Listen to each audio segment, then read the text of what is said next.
আসসালামু আলাইকুম ভিউয়ার্স, আপনাদের সামনে চলে আসলাম আরেকটা সিলিং ফ্যানের নতুন ভিডিও নিয়ে। আমার এই ফ্যানটার সমস্যা হচ্ছে এটার বডি শর্ট।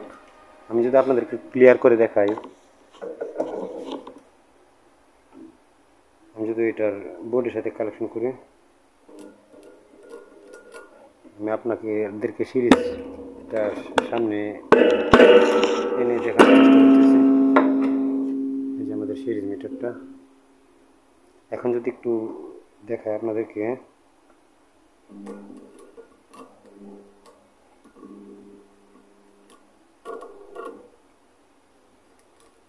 এরকম অবস্থায় শর্ট।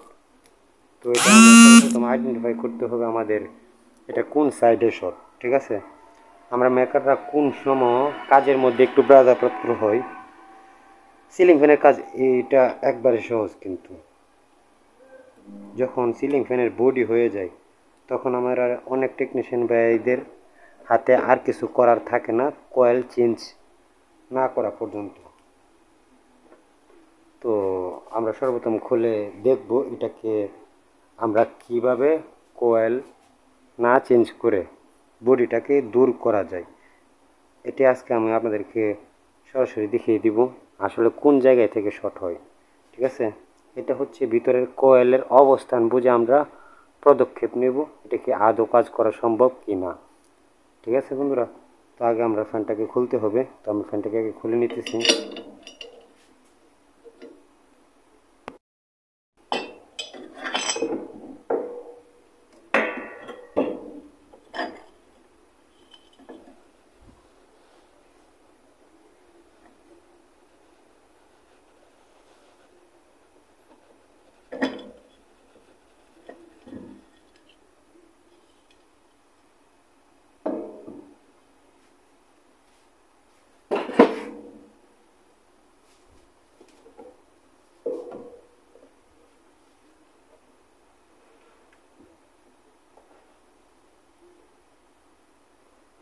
আমাদের কয়েলের অবস্থাটা দেখা যাচ্ছে এমনি ফ্রেশ, কিন্তু বডি হওয়ার কারণটা কি সেটা আমাদেরকে খুঁজে বের করতে হবে।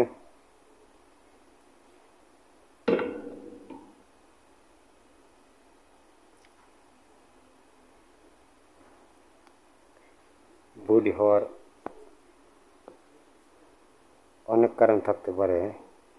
আমাদের এখানে যেই ইনসুলেশনের জন্য কটন পেপার দেওয়া হয়েছে সেইগুলো আগে আমাদের চেক করতে হবে, এক এক করে কোনোটা লুজ আছে কিনা।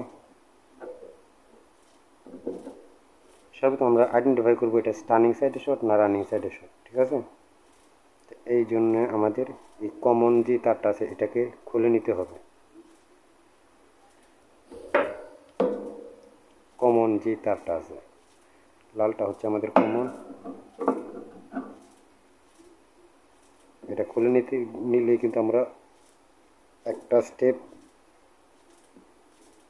আগাতে পারবো যে আমাদের কোন সাইডে শর্ট, এটা আমরা বুঝতে পারবো।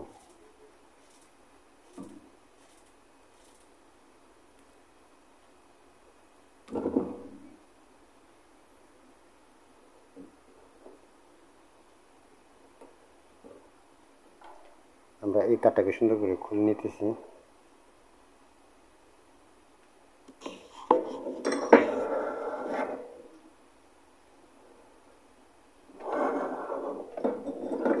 ধৈর্য সহকারে একটু ভিডিওটি দেখবেন, আশা করি উপকারে আসবে। আমরা যারা টেকনিশিয়ান বাইরে আছি মূলত তাদের জন্য এই ভিডিওটি। এটা হচ্ছে আমাদের রানিং সাইডে, রাত্রে হচ্ছে আমাদের স্টার্নিং সাইডে। এখন যদি আমরা দেখার চেষ্টা করি আমাদের কয়েলের শর্টটা কোন সাইডে। ঠিক আছে,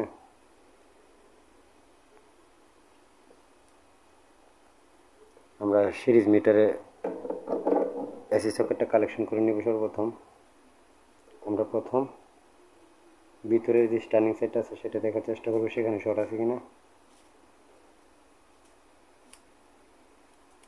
এটা আমার স্টার্নিং সাইড। দেখুন ভিউয়ার্স, আমাদের স্টার্নিং সাইডে কিন্তু কোনো শর্ট নেই। এখন আমরা দেখব রানিং সাইড। এই যে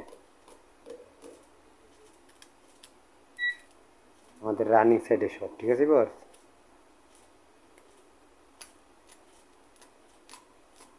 এরকম অবস্থা থাকলে যদি ফ্যান চলে, চলার তো কথাই না, লাইন দিয়ে যদি ফ্যানে ধরে তাহলে মরা ছাড়া কোনো উপায় নাই। ঠিক আছে বস? তো এটা সমস্যা মূলত আমাদের বাহিরের যে রানিং সেট আছে সেটাতে।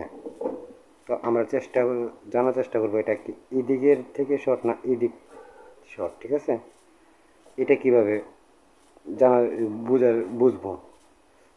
আমাদের এই যে এই তারটা যেটা আছে, এটার যদি এদিকে শর্ট হয় তাহলে একরকম মাপ দেখাবে, আবার এখানের চাইতে যদি এদিকে শর্ট হয় তাহলে আরেক রকম মাপ দেখাবে। আমাদের এখান থেকে যদি এতটুকুর ভিতরে শর্ট হয় তাহলে এই তারের সাথে এখান পর্যন্ত যদি শর্ট হয়, আমরা যদি এখানে লাগাই তাহলে বাতিটা বেশি জ্বলবে। আর এখান থেকে যদি এখান পর্যন্ত শর্ট হয় এই তার থেকে, তাহলে বাতিটা কম জ্বলার কথা। তো আগে আমরা দেখব কোন সাইডে বাতিটা কম জ্বলে।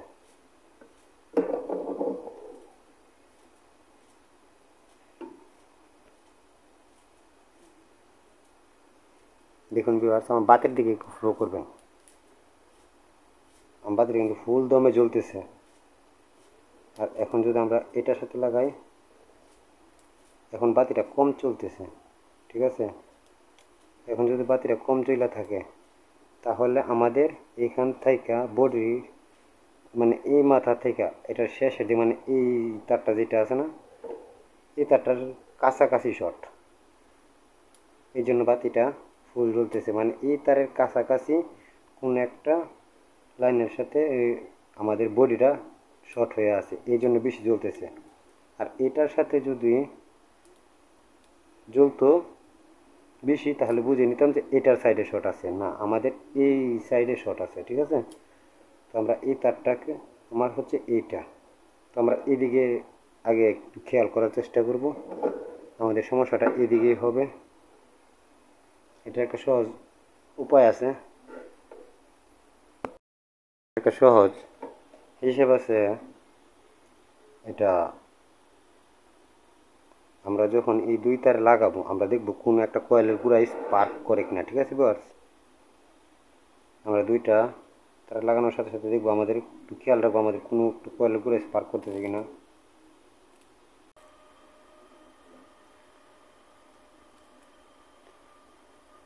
আমাদের সম্ভবত এখান থেকেই কয়েলটা শর্ট হইতেছে। ঠিক আছে, তো আমরা এই জায়গাটাতে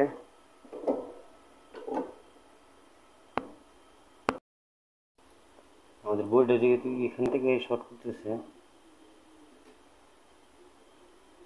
এই যে ভিউয়ার্স এখান দেখুন আমার স্পার্ক করে এখানে দুইটা তার একবারে আগলা হয়ে আছে।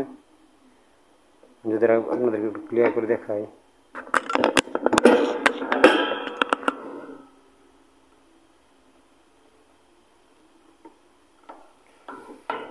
আমার ঠিক এখানটাতে তারটা একবারে স্পার্ক করে আলাদা হয়ে আছে। দেখুন ভিউয়ার্স, আমাদের এই যে এই গুটিটাতে সমস্যা, এটা আমাদের স্পার্ক করে এই গুড়িতে এখান থেকে স্পার্ক করে আর কি এখানে যে আমাদের ইওটা আছে, আমরা যে ইনসুলেশনটা দিই ইনসুলেশন পেপারটা পুড়ে গিয়ে এটা বোর্ডের সাথে লেগে আছে। ঠিক আছে বস? তো আমরা এটা চেষ্টা করব সাধারণভাবে আমরা যেভাবে চেষ্টা করি সাধারণত কাজ করে থাকি, যে এটা যেহেতু নিচে ডেবে গেছে এটাকে উপরে তোলার চেষ্টা করব। উপরে তুলে দিয়ে দেওয়ার চেষ্টা দেখবো আগে কয়েলের বডিটা সরে কি সরতেছি কিনা। এভাবে মোচড় দিয়ে এটাকে উপরে তুলে নেওয়ার চেষ্টা করবেন। পাশাপাশি যে ইনসুলেশনটা উপরে উঠে আসবে, যেহেতু এটার সাথে লেগে গেছে। এখন যদি দেখি আমার বডিটা আছে কিনা, আমার ফ্যানের যে বডিটা ছিল বডিটা দূর হয়েছে কিনা। আশা করি আমার বডি সমস্যা যেটা সেটা দূর হয়ে গেছে, কিন্তু এখানে লাইন নাই। ঠিক আছে বস? প্রথমে লাইন ছিল, এখন লাইন নাই। আমাদের কিন্তু কোয়েল প্রথম শর্ট হলো লাইন ছিল, এভাবে লাইন পাইতাম। এখন আমরা এই কাজটা করার পরের থেকে আমাদের শর্টও নাই প্লাস লাইনও নাই। তো লাইন না থাকলে তো আর চলবে না। এখন আমরা যেটা করতে হবে, আমার এখান থেকে যে লাইনগুলো পুড়ে গেছে, এই যে আমার এখানে প্রায় বেশ কয়েকটা লাইন পুড়ে গেছে। এখন আমরা এটার সলিউশন একটাই, এখান থেকে একটা তার জাম্পার করে আমরা এখান পর্যন্ত দিয়ে দিব, দিয়ে দেখবো আসলে লাইনটা আসে কিনা। ঠিক আছে, এইভাবে আবার চলে নিব।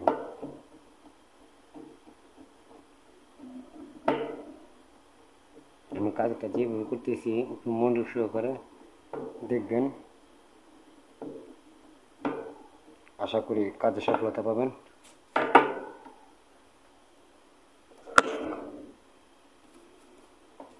এবার যদি এটাকে আমি সুন্দর করে এখানে জ্বালাই করে দিই, এখানে এরকমভাবে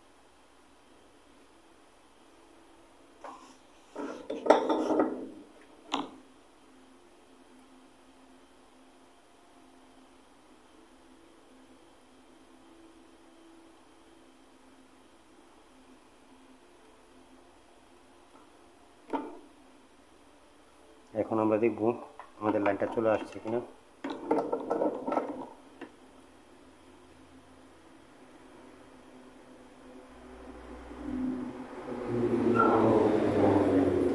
দেখুন আসছে, এখানে কিন্তু আমাদের লাইনটা চলে আসছে। আমাদের বডি নাই, প্রথমে আমাদের কয়েল বডির সাথে শর্ট ছিল, এখন কিন্তু বডির সাথে কোনো শর্ট নাই। এই যে আমি তার এখানে লাগিয়ে রাখছি, এখানে পেঁচাইতেছি, আবার এটার সাথেও পেঁচাইতেছি, আবার এইটার সাথেও পেঁচাইতেছি, এটা তো নাই লাইন। ঠিক আছে, এখন কিন্তু আমার কাজটা কমপ্লিট হয়ে গেছে, আমার ফ্যানটা ওকে হয়ে গেছে।